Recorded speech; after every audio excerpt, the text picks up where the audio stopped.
You may have already taught your dog how to sit before, but I highly suggest you watch this video because I think that every dog and person can benefit from this. It is super easy to teach and it helps strengthen your training mechanics, so why not? But before I begin, I need you to subscribe and hit that bell so that you can hear when new videos just like this one come out. Grab a clicker, treats, some sort of target stick, and let the training begin. If your dog doesn't already know how to touch a target, then there will be a link in the description and right up here. And if y'all were wondering, Ellie May's sitting in my lap today because she felt like it. Elmer's right outside of the camera getting ready to do his part of the video. Ellie just wanted to say hi. Alright, if your dog already does know how to touch a target, then help him by warming him up by having him touch it a few times. Once you're ready, now the training can start. Once you think your dog is warmed up, grab your target stick, or in my case, I'm going to be using my hand, and slowly bring it up and over your dog's face. Slow is the key. Your dog will most likely bend his head backwards and then trying to touch the target, and then he will sit because of that. When they sit or begin to sit, you're going to want to click and reward that. The first few times you try this, you might have to go slower so that you and your dog can figure things out, but after a few reps, things should go pretty smoothly. Alright, now it is time to fade the target. This is simply going to be you using the target less and less. So you want to stop a fraction of the way and then slowly decrease that amount. After your dog consistently sits, we're going to add our cue. Simply say sit right before your dog starts to sit so he associates the cue with his actions. After some repetitions, your dog will start to understand what you want of him. Sit. Sit. Search. That is basically it.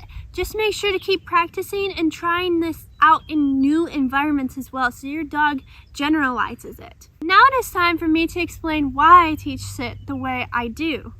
I use targeting, which isn't a very common method to use, and most of the time people have changed over to lures, but I really don't understand it because it is scientifically proven that lures take longer, yes, longer, to teach your dog the behavior and for him to generalize it. This is because dogs aren't really learning things when they have food right in their face. When you put food next to your dog, his instincts turn on and his learning side of his brain turns off. And so all he's thinking is, I need to get that food. While it might seem like your dog is learning really fast because he's chasing after that food and all that, he really isn't learning the position that gets him the food as fast as if you were going to use targeting. Secondly, who wants to bribe their dog with food all the time to get him to do stuff? I honestly want to build a strong relationship with my dog so that I can ask them to do stuff and they willingly comply. And you also need to be careful when using a lure because your dog can become lure dependent,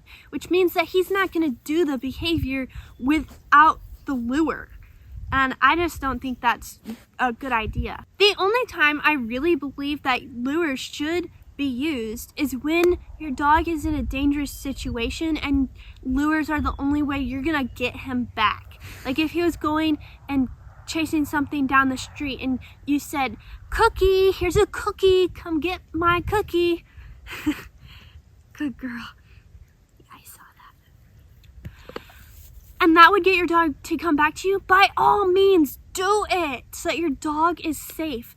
But also, then you need to realize your dog isn't trained like you thought he was, and you need to go back and review stuff so that doesn't happen. And you should also be managing your dog's environment so that doesn't happen. Lures are definitely a tool for emergencies, not everyday use. That is it for this video. Have a wonderful day, guys, and hopefully I will be seeing you in the next video.